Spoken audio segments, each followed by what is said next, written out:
হতাশ অভিমান হচ্ছে, কান্না পাচ্ছে খুব, ভাবছেন সবকিছু শেষ হয়ে গিয়েছে, চারিদিকে কেবল অন্ধকার দেখছেন, চোখের সামনে সকল প্রত্যাশা ধ্বংস হতে দেখছেন, সবাই মুখ ফিরিয়ে নিচ্ছে, যা চাচ্ছেন তা ঠিক মতো পাচ্ছেন না, সবাই কেমন জানি দূরে সরে যাচ্ছে। ভাবছেন আপনি অসম্ভব কিছু চাচ্ছেন, তাই দোয়া কবুল হচ্ছে না, দোয়া করেও কোনো লাভ হচ্ছে না, তাই ভাবছেন দোয়া করা ছেড়ে দিবেন। রবের প্রতি অভিযোগ করছেন দোয়া কবুল হচ্ছে না দেখে, আসলে আপনি ভুলেই যাচ্ছেন আপনার রবের ক্ষমতার কথা।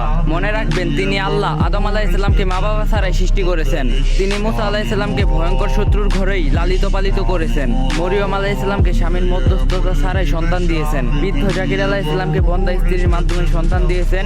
ইউসুফ আলাইহিস সালামকে কুয়া থেকে বাঁচিয়ে কৃতদাসত্ব থেকে সম্রাষ্ট্র বানিয়েছিলেন। ইয়াকুব আলাইহিস সালামের দোয়া 40 বছর পর কবুল করেছেন।